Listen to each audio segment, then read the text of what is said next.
흉기를 휘둘러 장모를 살해하고 아내에게 중상을 입힌 40대 남성이 7시간 만에 붙잡혔습니다. 장모가 평소 술을 많이 마신다고 꾸짖자 8살 난 딸 앞에서 범행을 저질렀습니다. 김순철 기자가 보도합니다.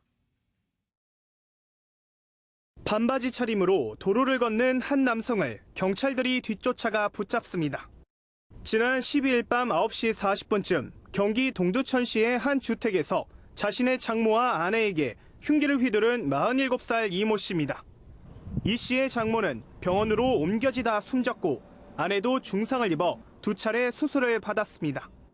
칼 맞으신 할머니를 들것에 내려와서 이제 들어간 거죠. 보호차로. 애기 엄마도 이제 중상이라고 그러는 것 같아요. 이 씨는 범행 장면을 목격한 8살 딸아이가 이웃집에 알려 범행 7시간 만에 붙잡혔습니다. 이 씨는 증거를 없애기 위해 범행 직후 자신이 사용한 흉기를 논에다 버린 것으로 조사됐습니다. 1년 전부터 처가살이 중인 것으로 알려진 이 씨. 직업도 없이 술만 먹는다며 아내와 말다툼을 하고 장모도 일을 나무라자 화가 나 범행했다고 진술했습니다. 경기 동두천경찰서는 존속살인과 살인미수 혐의로 이 씨에 대해 구속영장을 신청했습니다. MBN 뉴스 김순철입니다. 어젯밤 대전에서 오토바이와 승용차가 충돌해 오토바이 운전자가 크게 다치는 사고가 있었습니다. 그런가 하면 마약을 투약한 남성이 경찰에 자수하는 일도 있었습니다. 밤사이 사건 사고 민경영 기자가 정리했습니다. 도로 위에는 오토바이 한 대가 쓰러져 있고 승용차의 찌그러진 문에는 핏자국이 선명합니다. 어젯밤 10시 반쯤 대전 덕명동의 한 교차로에서 배달 오토바이와 승용차가 충돌하는 사고가 발생했습니다. 이 사고로 오토바이 운전자가 중상을 입어 인근 병원에서 치료를 받고 있습니다. 경찰은 승용차가 신호를 무시하고 달리다 사고가 난 것으로 보고 정확한 사고 원인을 조사하고 있습니다. 공장에서 작업을 하던 근로자가 다치는 사고도 있었습니다. 어젯밤 11시 20분쯤 부산 남항동의 한 공장에서 프레스 기계를 다루던 40대 김모 씨의 왼손이 기계에 짓눌렸습니다. 이 사고로 김 씨는 왼손 손가락 3개가 절단당하는 부상을 입었습니다. 이에 앞서 어제 저녁 7시 반쯤에는 중국 동포 30대 김모 씨가 마약을 투약한 뒤 경찰에 자수하는 소동이 있었습니다. 경기도 시용의 한 모텔에서 필로폰을 투약한 김 씨는 이후 택시를 타 기사에게 자신을 경찰에 신고해달라고 부탁한 것으로 알려졌습니다. 출동한 경찰은 간이 검사를 실시했고 마약 양성 반응을 보인 김 씨를 긴급 체포했습니다. 경찰은 조사를 마치는 대로 김 씨에 대해 구속영장을 신청할 방침입니다. MBN 뉴스 민경영입니다. 자, 지난주 우리의 눈과 귀를 잡았던 문제적 사회 이슈들을 뒤집어보는 순서입니다. 네, 함께해 주실 세 분 소개합니다. 이웅혁 건국대 경찰학과 교수, 이인철 변호사, 백성문 변호사 모셨습니다. 안녕하세요. 네, 안녕하세요. 안녕하세요. 자, 사회 이슈 첫 순서로 아들을 만나고 싶은 아빠, 그리고 이를 막는 엄마에 관한 기막힌 이야기를 시작하겠습니다. 먼저 이웅혁 교수께서 어떻게 시작된 사건인지 한번 설명해 주시죠. 네, 그 2010년에 그 A 씨와 B 씨가 이제 결혼을 했지만 그 2년 만에 그 파경에 결국은 이르게 됐습니다. 네. 그래서 이혼에 합의하기로 했지만 이 이혼 소송 과정이라는 것이 상당히 그 지난하죠. 그런데 그 이 아버지는 아들을 상당히 보고 싶어 하는데 네. 이 과정에서 이 부인이 아들을 데리고 그냥 나가버린 거죠. 그러다 보니까 어떻게 볼 수가 없다 보니까 네. 이 아버지가 그 법원에 면접 교성에 대한 신청을 했습니다. 네. 그래서 법원은 토요일 아버지가 아들을 만나게 하는 것을 허용한다. 매주 토요일. 매주 토요일. 그런데 이것에도 사실은 불구하고 네. 이 부인은 만나게 해주지 않는 것이죠. 네. 그래서 결국은 또 과태료 처분 1,000만 원까지 받았던 이혼 사건이었던 것이죠. 그러니까 이혼을 하는데 아들은 엄마가 데리고 가서 이제 키우게 된 상황에서 아빠가 아들 보는 걸 막았다. 그래서 법원이 그건 막으면 안 된다. 그거 계속 막게 되면 1,000만 원 과태료를 내라. 여기까지 이제 재판이 진행된 건데 단순히 보면 이 재판은 또 이게 끝난 게 아니라 뭐 그건 좀 뒤에 짚어보고요. 근데 이인철 변호사님. 네. 이런 이혼 가정이 요새 꽤 많이 늘어나면서 이런 유사한 사건, 그 소송이 꽤 많은 걸로 생각이 드는데 이혼 소송 때 소위 말해서 자녀를 부모가 만나게 할 수 있는 면접 교섭권, 이게 이렇게 문제가 되는 경우가 많습니까? 오늘 작가님이 주제를 잘 정한 것 같아요. 굉장히 중요한 문제인데 네. 방송에서 많이 안 다뤘거든요. 사실 이혼할 경우에는 뭐 누가 잘못했느냐, 뭐 재산 어떻게 나눌 것이냐, 그거보다 가장 더 중요한 게 있습니다. 자녀를 누가 어떻게 행복하게 키울 거냐, 그리고 자녀를 키울 경우에는 다른 사람은 자녀를 얼마큼 많이 볼 거냐, 양육비를 지급할 거냐, 이게 굉장히 중요하거든요. 네. 그래서 사실 선진국 같은 경우에도 이혼할 경우에는 상대방에 대한 귀책 사유 같은 거 별로 묻지 않고 자녀에 대한 그 복리, 자녀 행복을 최우선으로 합니다. 자, 우리나라도 이제 마찬가지입니다. 가정법원도 자녀에 대한 그 복리, 그 면접교섭, 양육비에 대해서 굉장히 중요하게 판단하는데 네. 이렇게 면접교섭을 이행하지 않는 경우가 많아요. 그것도 다행히 이제 그 재판부의 그 결정을 받은 경우에 다행이지만 재판부의 결정을 받기 전까지는 네. 어떻게 할 방법이 없습니다. 예를 들어서 아이가 엄마가 키우고 있는데 별거 중이에요. 근데 갑자기 아빠가 데려와가지고 시댁 식구들하고 데려와가지고 아이를 탈취하는 경우도 있어요. 탈취? 탈취. 뺏어가는 거예요. 그러면 경찰에 신고하잖아요. 경찰도 어쩔 수가 없습니다. 왜냐하면 뭐 물건인가요? 뭐 탈취자가 네, 그렇게 이제 하는 뺏어가는데 왜냐하면 경찰이 어쩔 수가 없는 게 아이 엄마랑 아빠랑 공동 친권자이기 때문에 어떻게 결정을 내릴 수가 없습니다. 그래서 부득이하게 이제 법원에 이혼 소송을 제기하고 사전 처분 면접교섭 신청을 해야만 드디어 이제 법원의 결정을 받을 수가 있는 거죠. 이런 사건이 이혼을 단순히 남녀가 갈라서는 게 아니라 자녀가 있을 땐 참 비일비재하게 희한한 사건들이 벌어지는군요. 그런데 지금 이윤혁 교수께서 지금 과태료 1,000만 원 처분이 내렸다까지 설명하셨는데 문제는 그럼 과태료 1,000만 원이 나오니까 그럼 이 아빠는 그 아이를 만난 겁니까? 어떻게 됐습니까? 그 그래서 이후에는. 과태료 1,000만 원을 내고 만났으면 우리가 지금 이 얘기를 하고 있지 않겠죠. 그래도 못 만났습니다. 그래서 2014년 이제 2월인가 3월에 양육권 관련된 소송이 다 이제 확정이 됐어요.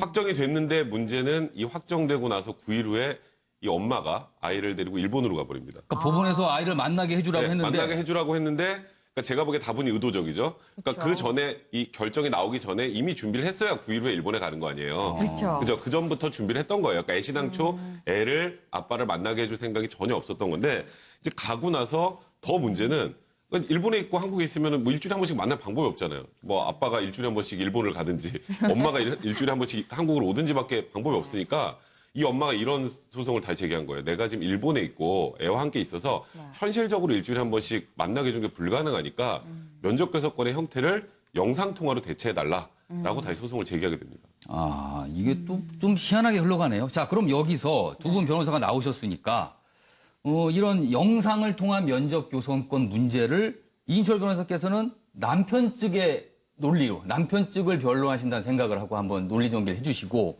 백 변호사께서는 아내 측의 논리를 한번 전개해 주시면 백 좋겠습니다. 변호사님 너무 불리하실 것 같은데요. 약간 불리하시긴 하지만 그래도 한번 해보시죠. 그래서 이인철 변호사는 남편 측이면 이럴 때 어떻게 주장을 해야 됩니까? 영상통화가 인정되는 경우는 뭐냐면 다 동의가 되고 협조가 됐을 경우에 영상통화가 인정되는 거예요. 부모가 아이를 이제 유학을 보내자, 아이의 이제 교육을 위해서 유학을 보내자, 다 동의를 했으면 어쩔 수가 없잖아요. 그 경우에는 영상통화를 해서 그거라도 이제 어느 정도 만족을 해야죠. 근데 이 경우에는 동의를 한 게 아니잖아요. 그쵸. 일주일에 한 번씩 보는 것으로 이제 기대를 하고 있었는데 갑자기 직접 보지 않고 영상으로만 본다. 자, 영상만 봐가지고 그게 되나요? 아버지는 아이도 좀 만나고 싶고 같이 식사도 하고 싶고 좀 안아주고 싶고 그렇게 스킨십이 있어야 되는데 영상통화만 하면은 그게 전혀 이루어질 수가 없잖아요. 그리고 너무 시간도 짧고요. 그래서 영상통화는 이 협의가 되지 않는 경우에는 면접교섭의 방법으로 적절하지 않다 이렇게 생각을 합니다. 그러니까 아이가 해외에 가는 자체를 아빠가 동의하지 않으니까 이건 있을 수가 없는 일이다. 자, 이인철 아내 측은 변호사 어떤 겁니까? 말씀하신 것 전부 맞아요. 전부 맞는데 그럼 방법 있나요? 엄마 애하고 지금 아빠하고 만날 수 있는 방법이 있나요? 말씀하신 것 맞죠? 영상통화 해외로 나오는 거 동의도 안 했고 그래서 면접교섭권의 방법으로 영상통화를 부당하다는 건 충분히 이해가 되나 그럼 영상통화 외에 방법이 있는지 그걸 있어요. 한번 생각해 보면 돼요. 있어요. 아니, 그러니까 지금 현재 상황에서 일본에 있고 한국에 있는데 강제로 한국으로 데리고 들어올 수 있는 방법이 없잖아요. 이게 무슨 뭐 형사 범죄여서 뭐 범죄인 도조약에 따라서 엄마를 애와 함께 데리고 올 수 있는 방법도 없기 때문에 현실적으로. 현실적인 방법으로 물론 이 엄마의 다분히 의도적인 것들 이런 것들은 비난받아 마땅하겠지만 지금 일본에서 아이를 키우고 있는데 일본에서 아이를 키우고 있는 상황에서 아빠를 보여줄 수 있는 방법 영상통화로 뭐가 있나요? 그래서 현실적인 측면에서 보면 엄마의 주장도 백 변호사님 받아들여야 될 현실론을 생각이고요. 얘기하신 건데 그러면 어떤 그 방법이 현실론이라는 게 아버지가 동의를 해서 갔으면 어쩔 수 없는 거죠. 근데 아까 말씀드렸지만 동의하지 않고 간 거잖아. 일방적인 간 거기 때문에 현실적인 대안이 될 수가 없는 거예요. 더 간단한 방법이 있습니다. 한국에 데려오세요. 일본에서 비행기 한 번만 타면 한국 금방 옵니다. 자, 이거 두 시간이면 와요. 엄마가 안 온다 그럴 때 강제할 수 있는 방법이 없잖아요. 그게 현실적이라는 거예요. 그러니까 자, 이걸 강제할 방법이 있다면 지금 이인철 변호사 말씀하셨던 것처럼 당연히 엄마 비행기 티켓 끊어서 한국으로 들어오고 들어와서 아빠를 만나게 해주면 되는데 엄마가 안 들어오잖아요. 지금 그래서 이게 끝까지 계속 가는 거 아닙니까? 자, 시청자 여러분, 이 사건이 여기서 끝난 게 아닙니다. 그건 추후에 또 좀 살펴보고. 그런데, 이인혁 교수님. 네. 결국은 엄마의 그런 모습을 보면은, 무슨 수단을 써더라도 아이가 아빠를 만나는 거를 막겠다는 그런 모습이 좀 보여요. 이 엄마의 심리는 뭔가요? 그러니까 어떻게 본다면 그 두 변호사의 그 어쨌든 무게 중심을 제가 한쪽으로 실어줄 수 있는 이런 얘기인데요. 왜냐하면 이 엄마가 이 소송이 그 끝나자마자 바로 일본으로 간 것이죠. 그러면 미리부터 계획을 한 것이 아니냐. 상당히 그 악의적인 모습이 있었을 가능성이 상당히 큰데요. 네. 이제 그런 측면에서 봤을 때는 이 부인은 남편에 대한 상당한 그 감정적인 그 앙금이 있었을 가능성이 있다. 소위 말해서 그 남편이 계속 믿고 따라서 그 남편이 가장 사랑하는 아들을 못 보게 함으로써 일정한 복수를 계속 하고 싶은 이런 심리도 상당 부분 이제 가정사 문제라 저희가 그 속 그렇죠. 깊은 내용은 알 수 없지만 어떤 굉장한 분노가 있을 수도 그렇죠. 있겠네요. 이런 뭐 추정컨대 그런 생각이 들고 또 한편으로 봐서는 이 아빠가 이 아들한테 줄 수 있는 영향력 네. 또 나름대로의 감정적 유대감 이것을 엄마는 싫어하는 것이죠. 아예 친해지는 것 자체를 용납할 수가 없다. 그렇죠. 아예 그 원천 봉쇄를 해야 되겠다. 기회 자체를. 그런데요, 이런 생각이 많이 사실 들지 않았을 여기서 좀 보입니다. 짚고 넘어가야 될 부분이 저희가 지금 아이를 본다 만다 면접 교섭권이다 뭐 이런 얘기를 하고 있는데 사실 시청자분들은 면접 교섭권이 뭔데 이렇게 엄마가 정말 기를 쓰고 막는 거지라는 생각을 할 수가 있어요. 그래서 면접 교섭권이 뭐길래 그리고 면접 교섭권이 박탈되는 경우도 있을 거잖아요. 분명히 아빠가 아들을 혹은 딸은 자기 자식을 보면은 안 된다고 법원이 얘기할 수도 있는데 그건 어떤 경우가 있는지 이인철 일단 변호사님. 이혼을 하면 부부가 떨어져 살잖아요. 네. 떨어져 살면 아이는 한 명이 키울 수밖에 없잖아요. 예를 들어서 네. 아이 엄마가 키운다. 그러면 아이 엄마가 보통 친권과 양육권을 단독으로 갖게 됩니다. 네. 그럼 아이 아빠는 완전 남이냐? 그게 아니에요.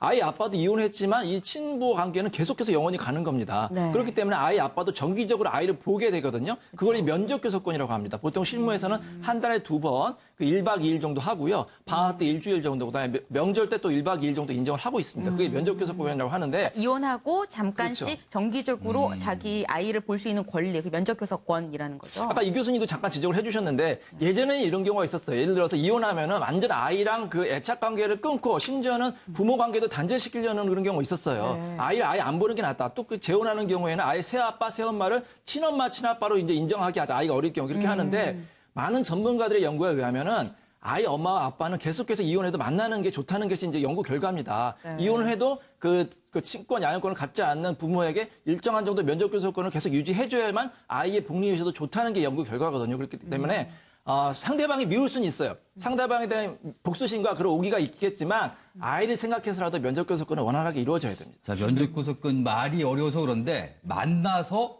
친밀도를 높일 수 있는 기회를 갖게 해준다. 이런 걸로 정리가 되겠네요. 그 이 변호사님 설명을 조금 더 보완을 하면은 네. 부모가 갖는 권리지만 최근에는 그 때에 따라서는 이제 할머니, 외할머니한테도 인정한 사례가 있었죠. 그럴 수도 있겠네요. 예, 그 몇 달 그 전에 소위 말해서 이제 사위가 재혼을 하게 됐는데 네. 그 손자를 이 외할머니가 3년 동안 계속 키웠습니다. 네네. 그러다 보니까 이제 이 손자 입장에서는 그 외할머니하고 애착 관계가 어느 정도 유지되는 것이 아이의 그 정상적인 발달에 더 도움이 된다라고 해서 상당히 예외적으로 할머니의 면접 교섭권까지 인정을 했다. 결국 이제 그 부모 중에서 양육권이 없는 부모가 갖는 권리이지만 최근에는 그것이 조금 더 확대되는 경향도 국내에서 나타나고 있다. 이렇게 좀 보충 설명했습니다. 자, 지금 저 약간 다른 얘기를 갔는데 지금 이 사건이 끝난 게 아니고요. 지금 보면은 아까 그 엄마 되는 쪽이 일본에 넘어가 있는데 영상 통화로 영상으로만 볼 수 있게 하는 정도를 해달라고 소송을 제기했거든요. 자, 그렇다면 이 소송은 또 어떻게 결론이 나왔습니까? 근데 대법원에서 아까 제가 이인철 변호사님 말 맞다 그랬잖아요. 네. 법원도 이인철 변호사의 말에 따라서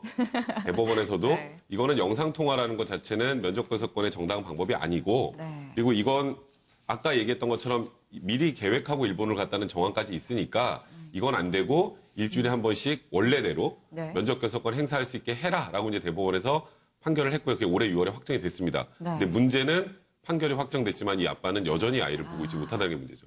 그러면 이 그쵸. 했는데 그러니까 판결에 대해서 그거 영상적으로 만나게 되는 건 안 된다라고 이제 판결을 한 건데 문제는 아이야 엄마가 일본에 있으니까 어떻게 강제할 방법이 있고 남이 나라니까 더구나 우리 법 집행이 안 미치거든요. 자, 그러면 이인철 변호사. 아빠로서는 이거 어떻게 해야 되는 겁니까? 뭐 전혀 방법이 없는 건 아니에요. 자, 일본도 법치주의 국가잖아요. 물론 이제 좀 이해하지 않는 그런 판결이 가끔 나오긴 하지만. 자, 어찌됐건 우리나라 이거 확정 판결문이 있으면 일본 가셔가지고 일본에서 다시 한번 재판하시면 됩니다. 자, 아이 아빠가 지금 아이를 못 보고 있다. 그럼 일본에서 그 재판하면 그 일본 법원도 충분히 면접교섭에 대한 그 판결이 나올 수가 있거든요. 그러니까 일본에서 면접교섭을 할 수가 있고요. 아예 저는 이런 방법을 했으면 좋겠어요. 계속해서 지금 아이 엄마가 면접교섭에 대해서 협조하지 않으니까 이거는 친권 친권자와 양육권자를 변경할 수 있는 사유가 됩니다. 특히 법원의 이런 명령도 어기고 계속해서 어떻게 보면은 그 불성실하게 지금 이행을 하고 있기 때문에 네네. 아이 엄마로서의 친권과 양육권자의 자격을 박탈시키고 아예 아빠를 친권자 양육권자로 해서 친권자 양육권자 변경 신청을 할 수가 있어요.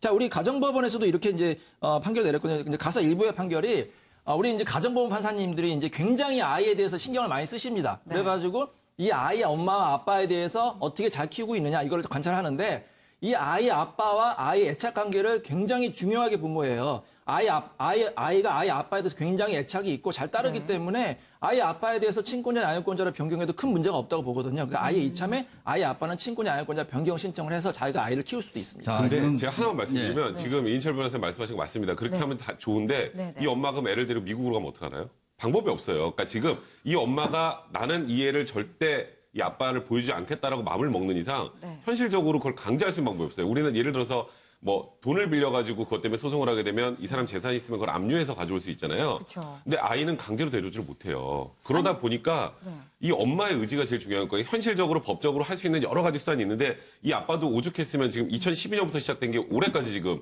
또다시 이제 면접 교섭권에 관한 대법원 판결까지 받았음에도 불구하고 아직 아무것도 못하고 있는 거잖아요.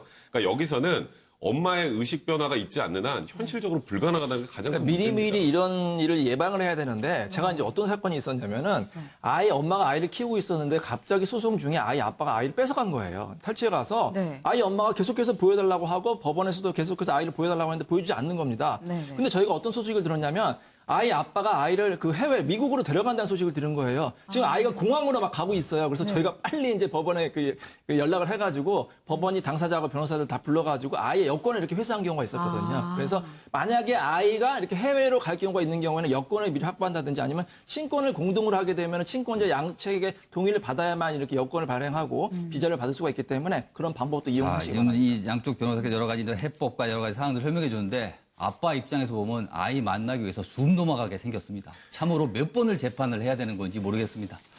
자, 다음 이슈는 넘어가겠는데요. 이번에는 약간 논란이 되는 재판 결과 두 건에 대해서 오늘 나오신 이 이윤옥 교수님하고 모시고 그다음에 양쪽 변호사 입장에서 약간 논쟁적으로 끌고 가 보겠습니다. 첫 번째 내용은 깨알고지입니다. 이 깨알고지라는 거 보면은 경품 행사나 혹시 금융상품 많이들 가입하셨을 텐데 그때 보면은 개인정보를 적으면서 끝에 이 정보를 뭐 이 그 회사가 활용하겠다는 이런 아주 1mm 정도 글자로 깨알같이 써 있거든요. 근데 이번에 이게 문제가 된 재판이 결과가 나왔습니다. 자, 이윤옥 교수께서 이 깨알고지 문제, 이 네. 어떤 사건이었고 그다음에 어떤 결과로 판결이 나왔는지 좀 자세히 소개해 주시죠. 네, 그 홈플러스 창립 기념 행사 14주년 이제 기념이었습니다. 네. 그래서 이 경품 행사에 그 참여하기 위해서는 경품 그 앞면에 동의를 해야 경품 행사에 참여할 수 있다. 여기 네. 이제 체크를 하고요. 근데 문제가 되는 것은 이제 그 뒷면에 지금 말씀하신 대로 아주 깨알 같은 1mm 크기로 이것의 목적, 사용, 뭐 이용 방법 등을 고지해 놨습니다. 나이 드신 분은 안 보입니다. 그렇죠. 그거. 그래서 이제 문제가 되는 것은 이제 이것을 2,400만 건의 그 개인 정보를 활용을 해서 7개 보험회사에 사실은 판매를 했습니다. 그래서 홈플러스가 230억 원의 수익을 얻는 것이죠. 그런데 이것에 대해서 법 위반이냐에 있어서 그 지금 항고심에서 이거 무죄다. 왜냐하면 법이 정하고 있는 여러 가지 그 고지 이용 자체를 고지에 관한 걸 다 고지를 했다. 그래서 법에 위반되는 것은 없다라고 이제 결론이 되기 때문에 이것에 대해서 논란이 현재 있는 상태입니다. 아, 그렇군요. 아니, 근데 저도 정말 이런 거 많이 겪었거든요. 그러니까 대형마트에서 이제 나올 때 입출구에 이렇게 테이블 하나 놓고 많이들 이걸 해요. 그래서 이거 뭐 마치 그 해당 마트에서 저희가 서비스 차원으로 고객 사은 대행사 저희가 받은 만큼 돌려드립니다. 뭐 약간 이런 식으로 해갖고 응모를 하게끔 많이 유도를 하는데 사실 알고 보면 이렇게 1mm밖에 안 되는 글씨로 사실은 이거는 뭐 요약을 하자면 이거는 보험사든 어디든 저희가 판다라는 내용이 고지가 돼 있다는 얘기잖아요. 근데 이게 그거를 알면은 과연 이걸 사람들이 써갖고 그 통에다 넣어서 응모를 했을까요? 이건 정말 상식에 엄청나게 반하는 판결이에요. 그쵸. 왜냐하면 저게 정확하게 뭐라고 돼 있냐면 마케팅 목적이나 보험회사에 전화를 하기 위한 그 자료로 활용될 수 있습니다지 그걸 팔라고 얘기한 적은 없어요. 그 1mm에 들어있는 문구에도 이거를 판매하는 걸 허락한다는 얘기는 없거든요. 네. 지금 홈플러스가 이걸 가지고 돈 얼마나 버는지 아세요?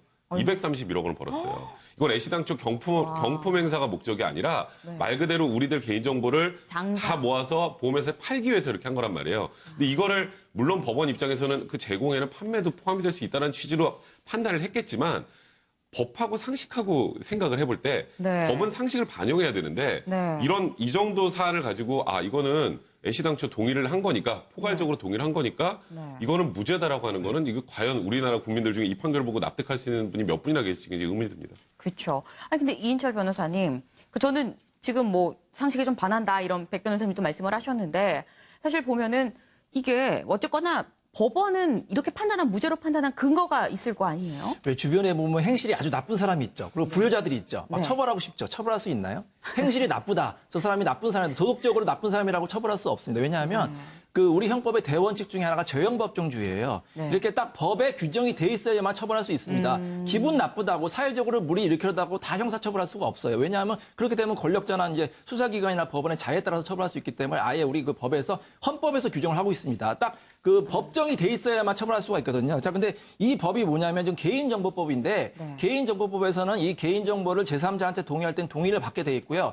동의를 받지 않고 제공한 경우에 처벌할 수 있게 돼 있어요. 근데 이 사건 같은 경우에는 물론 글씨는 매우 작지만 어쨌든 동의를 받았습니다. 동의를 받고 이제 판매를 했는데 이 글씨를 작게 해가지고 판매한 경우에 처벌한다. 이런 법 규정이 없는 거예요. 그러니까 우리 법원에서도 처벌하고 싶지만 어쩔 수 없이 처벌할 수 없었던 거죠. 이번 재판이 문제가 되는 걸 보면은 약간 좀 정리할 필요가 있을 것 같은데 사실은 어떤 이 개인정보, 어떤 상품이나 어떤 경품 행사 참여하면서 개인정보를 적어낼 때 고지를 하는데 그게 너무나 작게, 그러니까 소위 말해서 한 1mm 정도의 글씨로 보일 듯 말 듯 작게 하는 부분이 과연 정상적인 고지인가 아닌가의 문제가 하나 있을 것 같고요. 그리고 현행법에는 그런 정보를 받아갖고 판매한다는 규정은 없습니다. 다만 마케팅에 활용한다 정도 있는데 그 마케팅에 활용한다는 범위에 판매가 과연 포함되냐. 그러니까 판매를 통해서 수익을 회사가 가져가는 게 포함되느냐. 이 부분인데 사실 이번에 판결의 법원은 둘 다 인정해 준 셈이 돼버렸거든요. 자, 그럼 이용혁 교수님.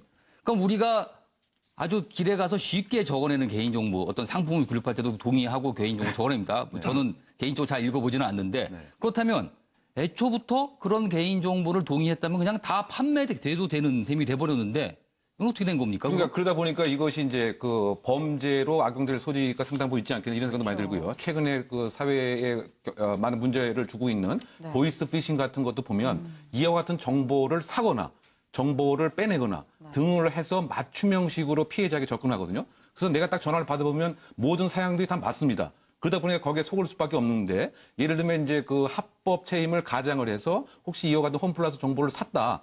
그렇게 된다면 결국 그 피해는 고스란히 국민에게만 돌아오고 이익은 홈플러스 측만 이제 보게 되는 어떤 그 사회의 어떤 뭐 정의라든가 사회 안정성을 해야 한다는 측면에서 더 비난을 받아야 될 것 같고 일반적인 생활을 하면서 사실은 일상적인 평균의 상식에 비춰보면 이런 깨알 같은 것이 다 세세하게 확인을 하는 것은 사실은 좀 어렵고요. 이번에 홈플러스의 그 앞면과 뒷면을 보면 앞면에는 크게 해놨단 말이죠. 그러니까 이것이 어떻게 앞면과 뒷면이 왜 다르냐 이 말이죠. 이런 쪽에서 더 비난 가능성이 있지 않는가 생각됩니다. 그렇습니다. 아니 근데요, 저 이인철 변호사님 아까 죄형 법정주의 말씀하셨잖아요. 그러니까 의율할 수 있는 그 법이 있어야만 뭐 잡아넣든 뭘 하든 할 수 있다라고 말씀을 하셨는데 그러면 단도직입적으로 이렇게 개인정보 파는 거 법에 된다고 나와 있나요?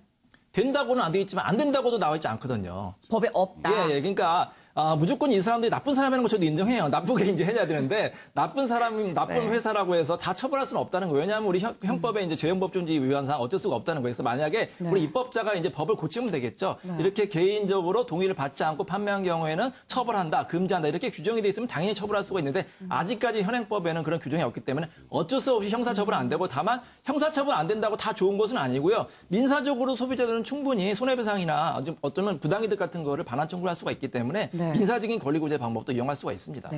그러면 여기서 좀 드는 질문이, 그러니까 그런 게 있어요. 지금 이거는 1mm짜리 작은 그 글씨로 고지를 한 게 어쨌거나 그것도 고지다라고 얘기를 한 건데요. 법원에선 우리가 이제 보험에 들 때 정말 그 깨알 같은 글씨로 책 한 권을 주잖아요. 그렇죠. 그 읽어보는 사람이 몇 명이나 되겠어요. 실제 이 마트에 가는 게 한 이 정도 크기입니다. 자, 제가 집에 가져온 거 가져왔는데 한번 읽어보세요. 어쩔 수 없이 깨알 같은 크기밖에 안 돼. 여기에 콩알만하게 크게 기재할 수가 없어요. 워낙 그 내용이 많기 때문에 때문에 네. 다 이 정도로 하고 그다음에 이제 응모권 같은 거를 이렇게 크게 종이로 할 수가 없잖아요. 어쩔 수 없이 이렇게 작은 종이로 할 수밖에 없는데 다 깨알 같은 종이로 하고 우리가 안경을 쓰거나 자세히 보면 다 읽을 수가 있습니다. 네. 그리고 실제 이 사건 같은 경우에도 읽어가지고 동의를 안 한 사람도 상상수 되거든요. 네. 그리고 복권 같은 거 보세요. 복권이라든지 의약품 설명서 같은 경우에도 이거보다 더 작은 글씨로 다 기재가 돼 있거든요. 그러니까 어쩔 수가 없다는 거예요. 근데 지금 우리는 계속 여기에 뭔가 기재돼 있다는 거에 포커스를 맞추고 있는데 거기에 판매한다고 기재하지 않았잖아요. 그렇죠. 그것도 그 부분이 문제예요. 가장 큰 문제인데 지금 말씀하셨던 것처럼 개인정보보호법으로 처벌이 힘들더라도 저는 다른 방법의 처벌 가능성이 있었다는 생각이 좀 드는 게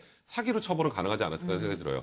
애시당초 알려야 될 걸 알리지 않았다는 거, 그 네. 거래 관계가 굉장히 중요한 부분을 알리지 않고 이득을 취하는 게 사기죄에 해당할 수 있는데 여기에서는 이 개인정보를 마케팅으로 활용한다는 거에 대한 정도만 고지를 했지 이거를 내가 보험회사에 팝니다라는 고지는 안 했잖아요. 그렇죠. 그랬으니까 우리가 자료를 제공한 거기 때문에 오히려 개인정보보호법이 아니라 사기죄로 만약에 기소를 했다면 또 결과가 달라질 수도 있지 않았을까라는 생각이 좀 개인적으로 들긴 합니다. 그러면요. 지금 이거는 이제 마트에서 응모하는데 이렇게 1mm짜리 작게 쓴 거고 이거 말고 이제 아까 말씀드린 것처럼 보험사 같은 데서 뭐 보험료는 뭐 해마다 달라질 수 있다라거나 이런 거를 뭐 아주 깨알같이 적었는데 난 몰랐어요라고 이제 소비자가 얘기를 해요.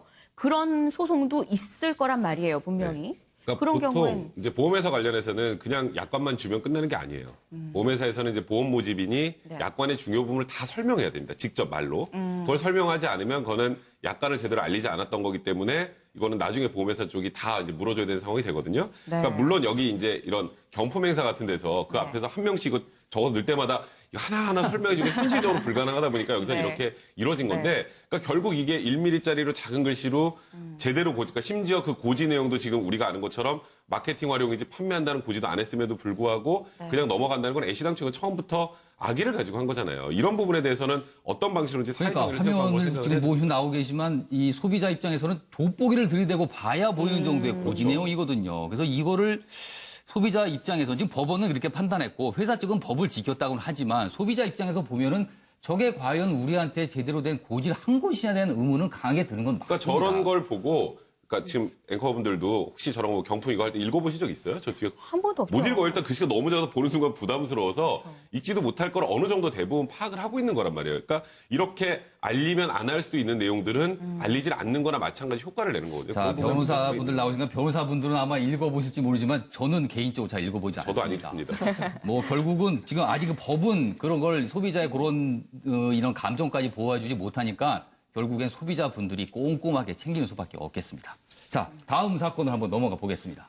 네, 이번 사건은 원영이 사건에 대한 얘기입니다. 이제 원영이라는 이 이름 이제 말만 들어도 정말 가슴이 먹먹해지는데요. 이 원영이 사건 이용혁 교수님, 네. 이거 1심 판결 결과가 나왔죠? 네, 그렇습니다. 그 사회적 공분을 일으켰던 사건인데요. 그 화장실에서 영하 8도라고 하는 이런 날씨에도 락스를 끼얹고 또 밥도 하루에 한 끼도 안 주고 그래서 사실 이 당시에 그 사망의 원인도 상당히 그 여러 가지가 이제 됐었던 거죠. 저체온증, 그다음에 영양실조, 그다음에 이제 그 상습적인 폭행. 그런데 어쨌든 그 법 강정하고는 상당히 좀 대비되게 그 계모에게는 징역 20년 그리고 계부에게는 친부에게는 징역 15년 이렇게 나와서 이거 너무 경미한 것이 아니냐 사회적 공분을 일으켰던 것에 비해서는 너무 경미하다 이런 지금 여론이 좀 있는 상태입니다. 사실 이 사건은 너무나 끔찍하고 많은 분들의 뭐 그 가슴을 아프게 했기 때문에 저희가 이걸 다뤄야 될지 말아야 될지 좀 고민을 했는데 재판 결과가 또 한 번 많은 분들의 실망감을 만들었기 때문에 저희가 다시 한번 이 사건 자체보다도 재판 결과가 과연 적합한 건지 그리고 국민의 감정상 받아들일 수 있는 건지에 대한 부분을 여기서 좀 따져보기 위해서 이 코너를 좀 준비했습니다. 자, 이인철 변호사. 네. 이 20년, 15년 이렇게 나왔지 않습니까? 네. 이 부분에 대해서 한번 좀 어떻게 좀 설명을 해 주시죠. 검찰 입장에서 봤을 때는 터무니없게 낮게 나왔다고 좀 얘기를 하고 있는데. 검찰 입장에서 일단은 살인죄를 인정한 것은 상당히 고무적이다. 하지만 너무 형량이 온정적인 거 아니냐. 관대하다. 이렇게 이제 설명을 내고 있고요. 그다음에 그 재판을 방청했던 사람도 이제 선고 결과가 나오자 판사님 너무하십니다. 항소하겠습니다. 이렇게 이제 얘기를 하고 많은 사람들이 이제 형량이 너무 적다고 이제 생각을 하고 있어요. 왜냐하면 이렇게 그 원영희 사건 같은 경우에는 정말로 너무나 끔찍한 일이 발생을 했고 어떻게 보면 살인이라는 게 인정이 됐기 때문에 우리 살인죄 형량은 사형 무기징역 5년 이상인데 무기징역까지도 가능한데 징역 20년과 15년은 너무 가볍다. 많은 사람들이 이렇게 생각을 하고 있습니다.